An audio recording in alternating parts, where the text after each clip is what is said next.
All of us will remember the 2002 fire season. Years of drought, record temperatures, plenty of fuel. At times it seemed all of America was burning.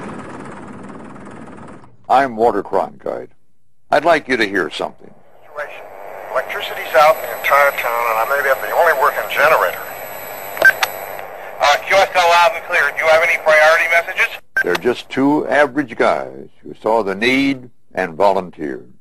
All the other stations, please stand by. They're radio hams, amateurs, giving of their own time and spending their own money, trying to help out when and where America needs it most.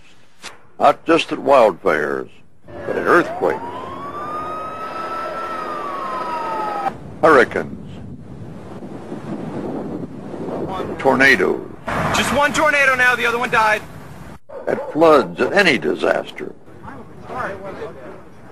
Hams belonging to amateur radio's emergency groups were called out on September 11th when America came under attack. Cell phone and landline circuits were jammed and virtually useless, but dozens of radio amateurs helped the police and fire departments and other emergency services maintain communications in New York, Pennsylvania, and Washington, D.C. Their country asked, and they responded without reservation. But being a good Samaritan sometimes brings with it a risk.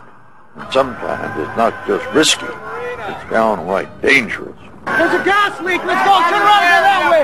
Gas leak! That's exactly what happened in Colorado in June 2002 on the 137,000-acre Hayman fire. This is rural America out here.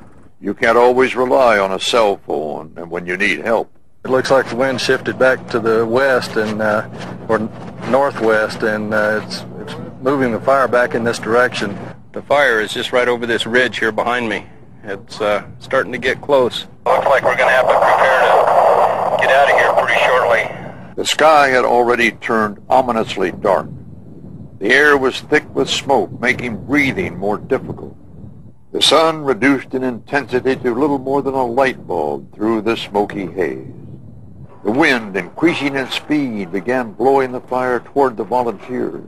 The sheriff came through a little bit ago and asked us how fast we could get out of here. We're basically right across the road from the last fire line.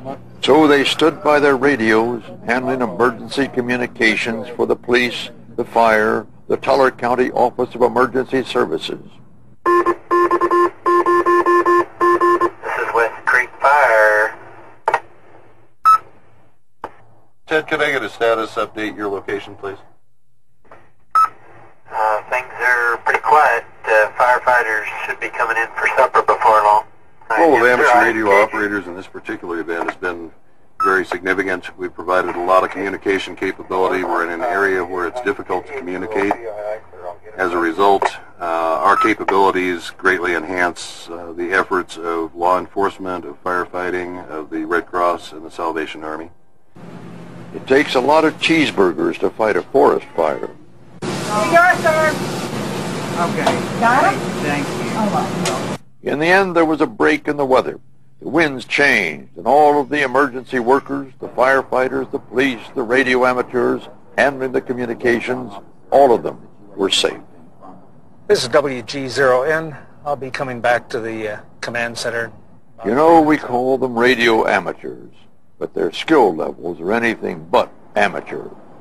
These are people who in any other realm would be called professionals. They're the people who know how to put the pieces together, know how to build the networks, know how to get information from one place to another when every other system has failed. I don't think that's amateur. Ham radio has been around for 100 years, but that doesn't mean out of date. Even America's space shuttle and the International Space Station have ham radio on board, and it's not just for the enjoyment of the crew. Do you tend to reevaluate your life when you look at the Earth? Over.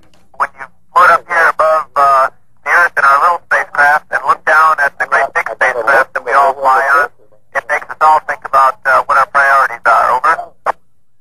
Someone once said, and it's probably true, that amateur radio is the only fail-safe communication system in the world. Many of you know I'm a sailor. I really enjoy being on the sea with the wind at my back, underway, under sail. What most of you don't know is I'm a radio ham too. My call is KB2GSD. And you can bet that when I'm on the ocean, even if the GPS, the radar, and the ship-to-shore fail, I've still got my ham radio station. It really is the best backup communication system in the world.